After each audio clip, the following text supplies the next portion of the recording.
I woke to the shrill beep of a heart monitor and the sting of antiseptic biting the air. My arm was wrapped in white bandages, my throat raw from tubes I didn't remember. The nurse said I'd been unconscious for 2 days, but what she said next hurt more than the wounds. Your father signed the papers and left like I was nothing. The only family I'd ever known had walked away before I even opened my eyes. For hours, I stared at the ceiling, trying to believe there was a reason. Maybe fear, maybe shock. But deep down, I knew the truth. I'd been unwanted my whole life. Then, just when I thought I was completely alone, 2 police officers stepped into my room with a file and a faded photo of a missing child. And that's the moment my entire world began to unravel. It happened on a Thursday night, the kind of night when the sky feels heavy enough to crush you. I was driving home from my second shift at the diner, half awake, the wipers struggling against the freezing rain. The radio crackled with static just before my tires hit a patch of black ice. In one breath, I was fine. In the next screech, the steering wheel spun, headlights flashed, then metal screamed against metal. When I came to, the world was tilted. My windshield was shattered, my hands shaking on the airbag, blood crawling down my arm. Someone shouted in the distance, "Ma'am, don't move. Ambulance is coming." The next thing I remember was the blinding light of the ICU and the echo of my own heartbeat in the monitors. A doctor leaned over me, voice calm but grave.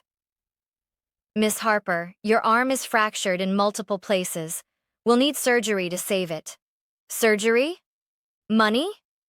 The words barely registered, but I knew what they meant. Bills I couldn't pay. Debts I couldn't survive. Still, there was only one person I could call. My father. I reached for my phone with trembling fingers, the IV tugging at my skin. It rang once, twice. Then he answered. "Dad," I whispered, my throat dry. "It's me. I was in an accident. I'm in the ICU." They said, "My arm." Silence. "Dad." Then, cold and sharp, his voice cut through the static. "We can't do anything for you." Click. The line went dead. I stared at the dark screen, my pulse pounding louder than the machine's. The nurse nearby looked at me with quiet pity, but I turned away. He left me again. I pressed my forehead to the pillow, trying not to cry. Somewhere between the morphine and the tears. A thought clawed its way up my chest. Maybe this was my fault. Maybe I really wasn't worth coming back for. Outside, thunder rolled over the hospital roof. Inside, I made myself a promise I couldn't yet understand. If I ever walked out of that room, I'd find out why my own father could look at me and feel nothing at all. The first night after surgery was endless.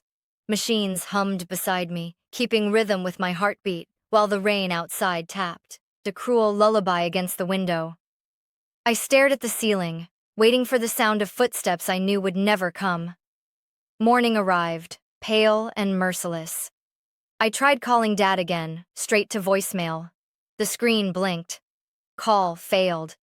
As if even the phone knew better than to try. By noon, 2 nurses whispered outside my door. I caught fragments. No emergency contact, signed release, unreachable, unreachable. That word clung to me like the smell of antiseptic. A police officer stopped by that afternoon routine. He said, "We need a statement about the accident, Miss Harper.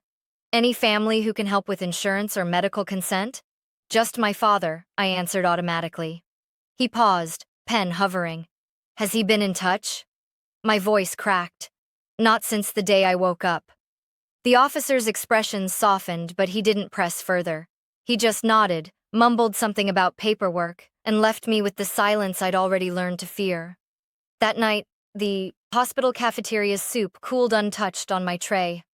The nurse, a kind woman named Elise, sat at the foot of my bed while changing my IV. "You have anyone coming by?" she asked gently. "No," I said. "Just me." Her eyes lingered on me, pitying yet curious. "Sometimes people keep secrets," she murmured, "even from their own children." I wanted to ask what she meant, but my throat closed. I turned my face toward the rain-smeared window instead. The next morning, the world felt heavier, like the hospital walls had grown thicker overnight. I was half asleep when the door opened again. Only this time, it wasn't a nurse. Two men in dark suits stood there, badges gleaming against their coats. "Miss Claire Harper?" the older one asked. "Yes," I said cautiously, clutching the thin blanket around me. He exchanged a quick look with his partner before stepping closer. "We're with the Rockford Police Department. There's something unusual about your records, and if I frowned, what do you mean?" He placed a sealed folder on my lap. "Your hospital ran a DNA verification through the national system. The results raised a few questions." I stared at him, confused and half numb. "Questions about what?" He hesitated, lowering his voice. "About who you really are." The older detective, his badge red, Rhodes, pulled out a manila folder and set it gently on my lap, as if the weight of it might crush me. Inside was a faded photograph, a little blonde girl with messy curls and a crooked smile. "She was taken from her home in Albany, New York 27 years ago," RH said quietly. "Her name was Emily Whitmore." I blinked, confused. "Why are you telling me this?" His partner, a younger man with tired eyes, shifted awkwardly because your hospital blood test matched the Whitmore family's DNA file. Perfectly. The room spun a little.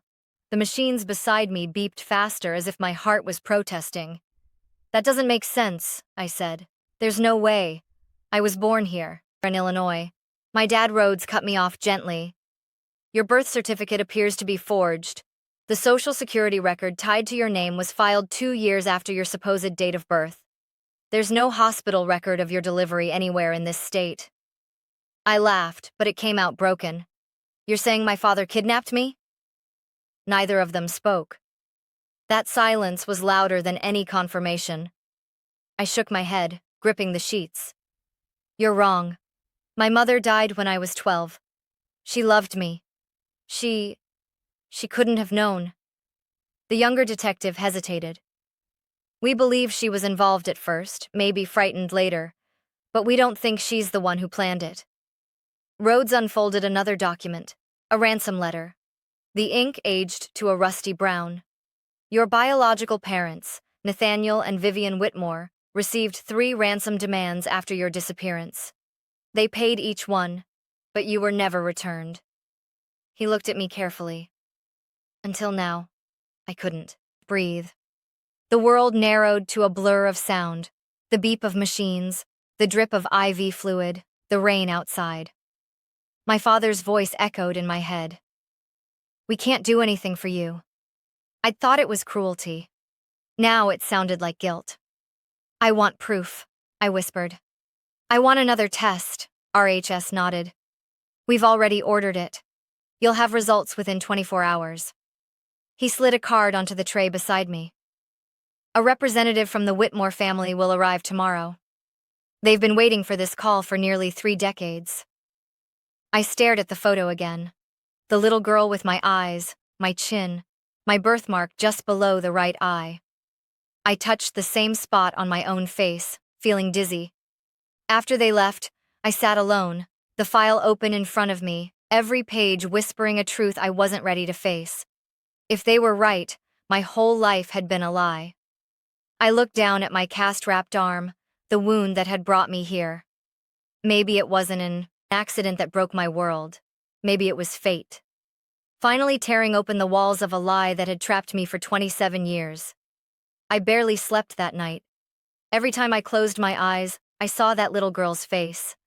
My face staring back at me from the photograph. By morning, I was still awake when the nurse wheeled in breakfast. "Someone's here to see you," she said softly, eyes wide, as if she'd just seen a ghost. I frowned. "Who?" Before she could answer, the door opened. A tall man in a charcoal suit stepped inside. His hair was silver at the temples, his expression a mix of exhaustion and hope that didn't seem to belong to a stranger. He hesitated, one hand clutching the doorknob as if afraid I might disappear if he blinked. "Miss Harper." His voice trembled slightly. "Yes," I said, guarded. He took a careful step forward. I'm Nathaniel Whitmore." The name hit me like a thunderclap. I'd heard it whispered on the news once. A billionaire, industrialist, founder of Whitmore Technologies, the kind of man who lived in headlines, not hospitals. I froze. "You're the man the detectives mentioned." He nodded slowly. "But I didn't come here as a CEO." His throat tightened. "I came here as your father." I stared at him, waiting for the punchline that never came. "My father?" He smiled weakly, tears glinting in his eyes. "Emily, my little girl." The name sounded foreign and familiar all at once. My chest tightened. "Don't call me that," I whispered. "Please," he said softly, moving closer. "I know this is impossible to take in, but I've waited 27 years to say your name again." My hands trembled under the blanket. "If what you're saying is true, then where have you been my whole life?" He exhaled, voice cracking, searching.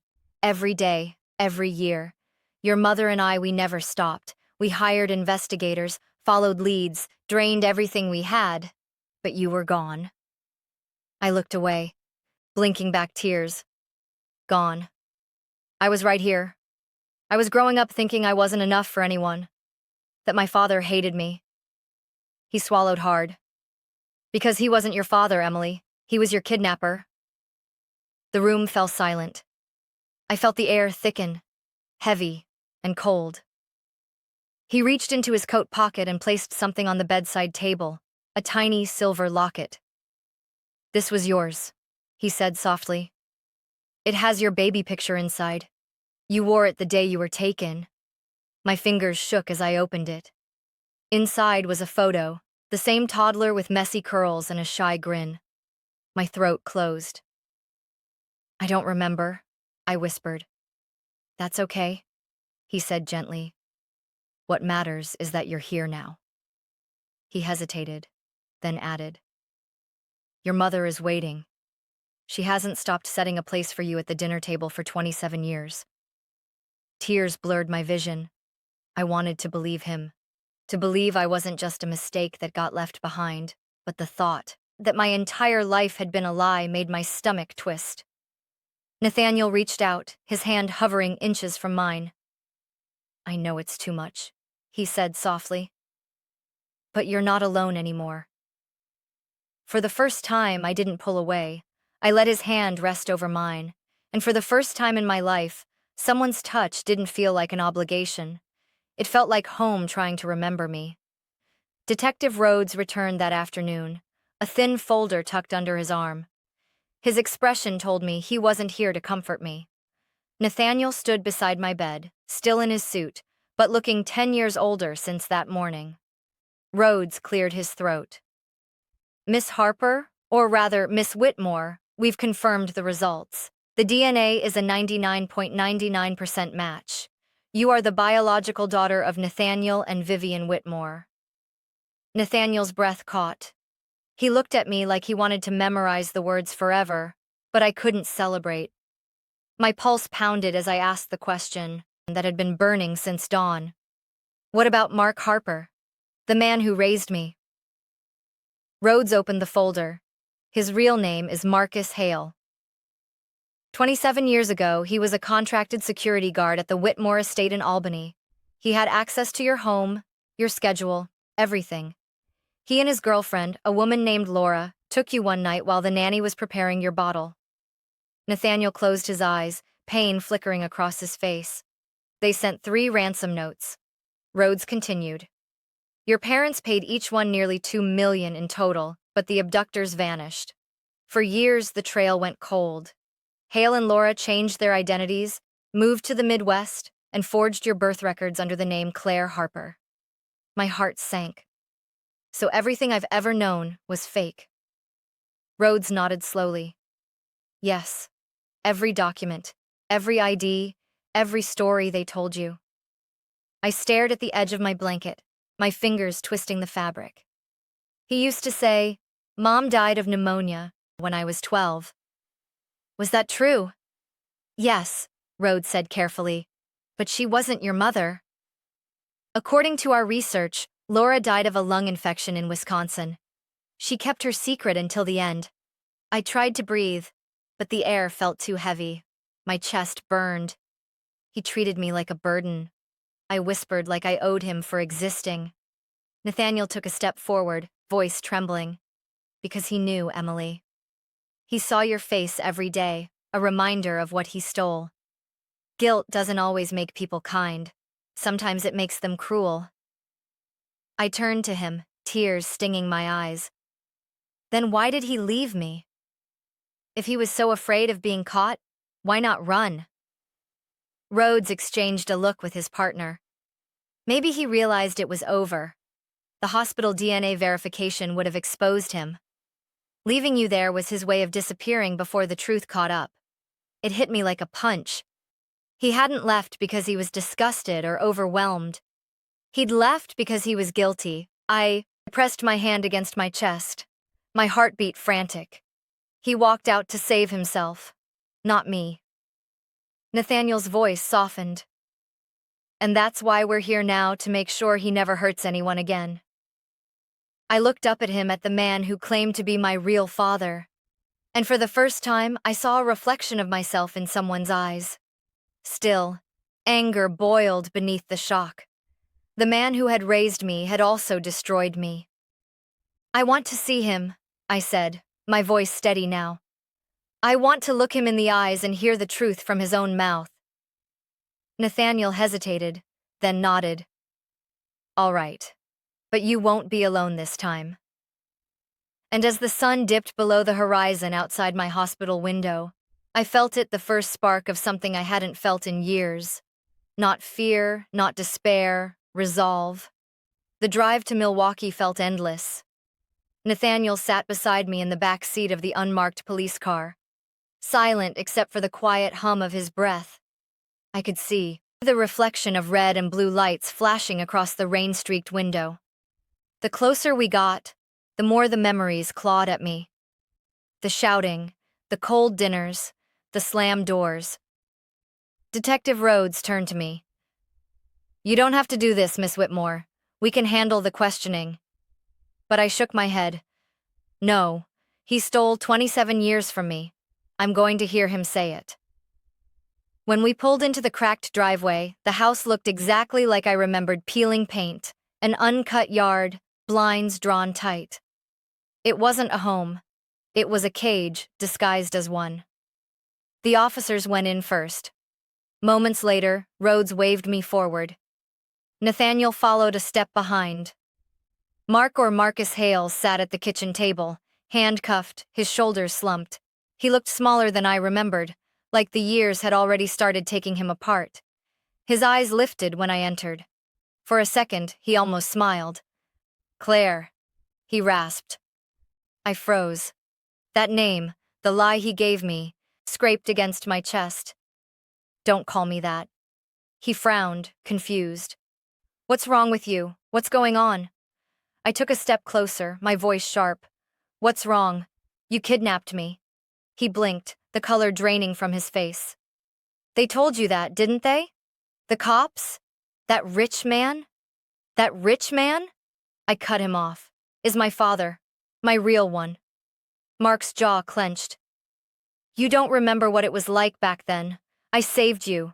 You were crying, screaming. They didn't care about you.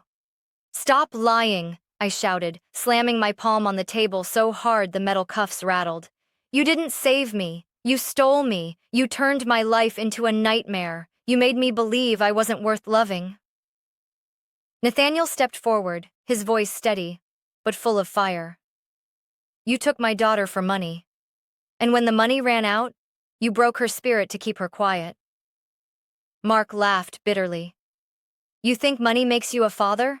You had everything and I had nothing. I gave her food, a roof, clothes. You gave me fear, I screamed. Every day I woke up wondering what I did wrong. Every time you looked at me, I saw it. The hate, the disgust, the shame you couldn't hide. He stared at me, his mouth trembling. "You were a reminder," he said quietly, "of what I'd done. I thought if I kept you close, I could make it right. But every day I looked at you, it got worse. I couldn't stand it anymore." Nathaniel's voice broke through, quiet and cold. "And so you left her in a hospital to die." Mark's hands tightened into fists. "I couldn't do it anymore. I thought maybe she'd be safer without me." I took another step closer, tears burning my eyes. "Safer? You abandoned me because you were afraid of being caught. You didn't leave to protect me. You left to protect yourself." For a moment, no one spoke. The clock on the wall ticked, steady and cruel. Mark's eyes flickered between me and Nathaniel. His shoulders sagged. "I'm sorry," he whispered. But the words felt empty, too late, too light for what he'd done. Rhodes nodded to the officer beside him. "Marcus Hale, you are under arrest for kidnapping, extortion, and fraud. You have the right to remain silent." The metallic click of the cuffs echoed through the room as they pulled him to his feet. Mark turned to me one last time. "I loved you in my own way," he said softly. I met his gaze. "Steady now. Then I hope one day you understand what real love looks like." He didn't answer. The door shut behind him with a dull thud that sounded like the past finally locking itself away. Nathaniel placed a trembling hand on my shoulder. "It's over, Emily." But it wasn't over. Not yet. Because the truth didn't erase the years I'd lost. It didn't bring back birthdays or lullabies or the warmth I'd never known. As the car pulled away from that house, I looked out the window one last time. The lights of the police cruisers faded into the distance, swallowed by the rain. I wasn't Claire Harper anymore. I wasn't the unwanted girl left behind. I was Emily Whitmore. And for the first time, I felt the weight of my name. The story hit every headline by the next morning. "Kidnapped heiress found after 27 years. My name, both of them, flashed across TV screens, newspapers, and phones. Everyone wanted to know who I really was. But I didn't even know myself. The trial began within weeks. Courtrooms, cameras, reporters, it all felt like a storm. I was trapped inside. I sat behind the glass wall of the victims section, watching the man who had raised me shuffle in, wearing an orange jumpsuit. His hair was grayer, his shoulders bent. He didn't look like a monster. He just looked small. The prosecutor's voice echoed through the courtroom. "Marcus Hale kidnapped Emily Whitmore in 1998, extorted millions from her parents, and built an entire life on lies." Mark never once looked at me. Not during the testimony, not during the sentencing. He stared straight ahead, hollow. When the verdict was read, life imprisonment without parole, I felt no triumph, no satisfaction, just silence. Afterward, the reporters swarmed as I left the courthouse. "Miss Whitmore, do you forgive him? Will you return to your father's company? Do you remember anything from the night you were taken?" I said nothing. Nathaniel shielded me with his arm, guiding me through the chaos toward the waiting car. Once inside, the noise faded, and for a long moment, neither of us spoke. Then softly, he said, "Your mother's been waiting for you." The flight to Albany was quiet. I stared out the window, watching clouds stretch endlessly beneath us, wondering if the sky had looked the same the night I disappeared. When we arrived at the Whitmore estate, the air smelled like rain and pine. The mansion loomed behind tall iron gates, the same place I had been taken from all those years ago. My chest tightened as the car rolled up the long driveway. The front door opened before I could reach it. A woman stood there, elegant but fragile, her hair stir with silver, her hands trembling. When her eyes met mine, she gasped, covering her mouth. "Emily," she whispered. My knees went weak. "Mom," she rushed forward and I fell into her arms. The scent of lavender and tears filled the air. She was crying, whispering my name over and over like a prayer she'd been afraid to say aloud for decades. I'm here. I managed, my voice cracking. I'm home. Nathaniel's arms wrapped around both of us, his face buried in her shoulder. For the first time, I understood what belonging felt like. Later that evening, my mother showed me a small bedroom at the end of the hall. It looked like time had stopped. Pastel yellow walls, a crib in the corner, a faded teddy bear still waiting on the bed. I couldn't bring myself to change anything, she said through tears. Every week I cleaned it, hoping you'd come back.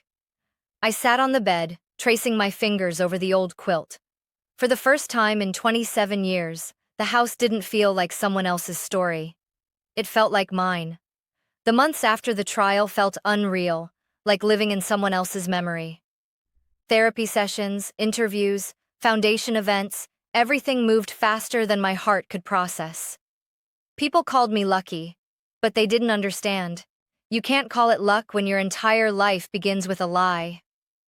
Nathaniel offered me a place at the Whitmore Foundation, an organization helping families of missing children. I said yes, not because I wanted to stand behind his name, but because I wanted to give other lost kids the ending I almost never got. I moved into a small apartment near the city, far from the cameras and whispers. It wasn't grand like the mansion, but it was mine. Some nights I'd sit by the window with a cup of tea, watching the city lights blur into gold. That's when the memories came. His voice, his anger, his silence. For years, I let them haunt me. But one night, something shifted. I opened my old hospital journal and wrote, "Forgiveness isn't about them. It's about me. I forgive to be free." The next morning, I visited the prison, not for closure, not to see him suffer, just to prove to myself I could. Mark looked older, thinner, smaller. He didn't speak when I walked in. I placed a single photograph on the table, a picture of me with Nathaniel and Mom smiling in the garden. "I wanted you to see this," I said quietly, "because I finally understand something. You didn't destroy me. You just delayed who I was meant to be." He stared at the picture, his eyes wet, but wordless. I stood and walked away. Outside, sunlight spilled across the parking lot, soft, warm, almost forgiving. Later that evening, I returned home and stood on my balcony, feeling the cool wind brush my face. For the first time, I didn't feel broken. I felt light. I whispered into the night, "Dad, wherever you are, both of you, I forgive you." Somewhere deep inside, a knot finally loosened, because forgiveness doesn't mean forgetting the pain. It means choosing peace over poison. And as the city shimmered below me, I realized something simple, yet profound. I was no longer the girl left behind in an ICU bed. I was Emily Whitmore, a survivor, a daughter, and finally, my own person.